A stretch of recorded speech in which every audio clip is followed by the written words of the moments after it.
16 বছর দেশ শাসন করেছেন।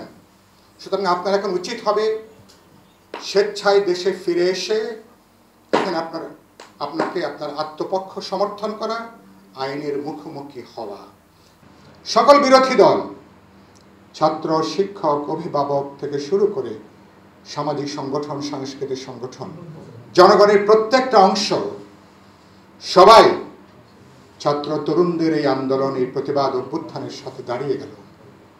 তখন খুবই লজ্জাজনকভাবে হাসিনাকে তখন পালিয়ে যেতে হলো। কদিন আগেই তার সাধারণ সম্পাদক ওবায়দুল কাদের দম্ভ করেছিলেন, হাসিনা কখনো পালায় না, তিনি নিজেও বলেছিলেন। তো এই যে দম্ভ, অহমিকার জেদ, এটা করতে যে একবিংশ শতাব্দীতে সম্ভবত গাজাতে ইসরায়েলি নৃশংসতার যুদ্ধাপরাধের ঘটনার পর এই শতাব্দীতে এটা মানে সবচেয়ে বড় গণহত্যার ঘটনা।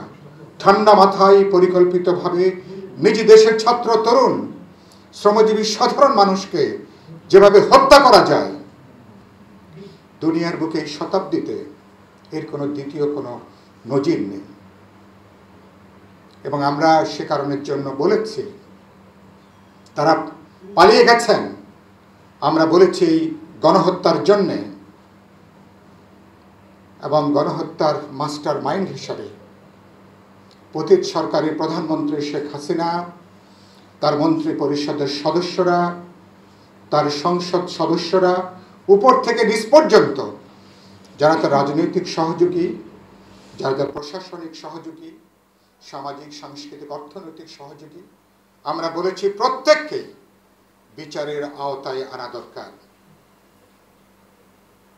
মুক্তিযুদ্ধের সময় যুদ্ধাপরাধের জন্য, গণহত্যার জন্য যুদ্ধাপরাধীদের বিচার যেমন কোনো প্রতিহিংসা, প্রতিশোধের বিষয় ছিল না বা এখনো নেই, একইভাবে এই গণহত্যার বিচার এটাও কোনো প্রতিশোধ, প্রতিহিংসার কোনো বিষয় নাই। এটা ন্যায় বিচার নিশ্চিত করবার দাবি, এটা জাস্টিসটা নিশ্চিত করবার দাবি। খুন হয়েছে, অপরাধ হয়েছে, গণহত্যা হয়েছে, পুরো একটা জনগোষ্ঠীর বিরুদ্ধে বাস্তবে এক ধরনের যুদ্ধ ঘোষণা করে রক্তের বন্যায় একটা স্বৈরতন্ত্রী সরকার নিজেকে শেষ রক্ষা করতে চেয়েছেন।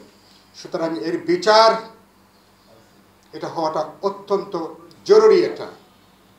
এবং আমরা সেই জায়গা থেকে অন্তর্বর্তী সরকারকে বলেছি এই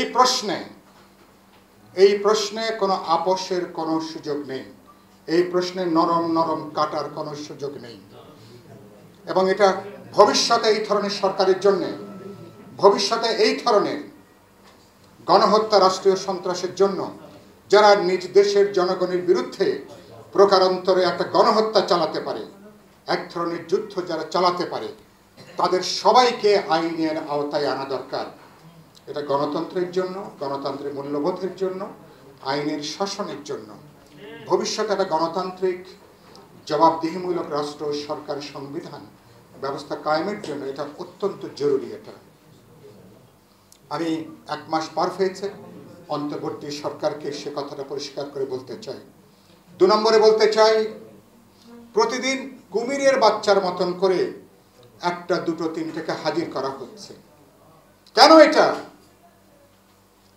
আপনার কোথায় তারা আছে এটা আমাদের আইন শৃঙ্খলা রক্ষাকারী বাহিনী জানেন, সেনাবাহিনী জানেন, গোয়েন্দা সংস্থাগুলো জানেন।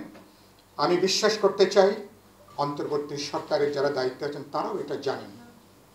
তো তাদেরকে কুমিরের বাচ্চার মতন 1জন 2জন করে হাজির না করে তাদেরকে মনে করি একযোগে তাদেরকে আইনের আওতায় আনেন, তাদেরকে হেফাজতে আনেন এবং তাদের বিরুদ্ধে যে অভিযোগগুলো আছে সেই অভিযোগগুলো চার্জশিট তৈরি করেন, দায়ী করেন সেখানে, এবং তাদের আইনানুগ তাদের বিচার এবং শাস্তি এটা নিশ্চিত করুন।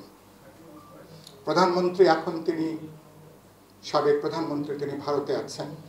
ইতিমধ্যে আমি কথাটা বহুবার বলেছি, এরকম একটা গণহত্যার জন্য যিনি মাস্টার মাইন্ড, তাকে যেভাবে ভারতে তারা আশ্রয় দিয়ে রেখেছেন, বাংলাদেশের মানুষ এটাকে ভালোভাবে নেয়নি এবং মানুষের মধ্যে ক্ষোভের জন্ম হচ্ছে, মানুষের মধ্যে বিরূপ প্রতিক্রিয়া তৈরি হচ্ছে। সুতরাং তিনি বারবারই বলতেন, আইনের শাসনের কথা তিনি বারবারই বলতেন। তিনি বিরোধী রাজনৈতিক নেতাদেরকে যখনই জেলখানায় নেওয়া হতো, বললেন রাজনীতি করছেন, জেলে যাবেন না, আইনের মুখোমুখি হবেন না। এই কথা সাবেক প্রধানমন্ত্রীর জন্য সত্য কথা। 16 বছর দেশ শাসন করেছেন। সুতরাং আপনার এখন উচিত হবে স্বেচ্ছায় দেশে ফিরে এসে এখানে আপনাকে আপনার আত্মপক্ষ সমর্থন করা, আইনের মুখোমুখি হওয়া। তাহলে বোঝা যাবে যে আপনি আইনানুগ, আপনি আগে যে কথা বলতেন সে কথা আপনি নিজে আপনি অনুসরণ করছেন। এখানে পালিয়ে যাওয়ার, পালিয়ে থাকার কোনো সুযোগটা নাই।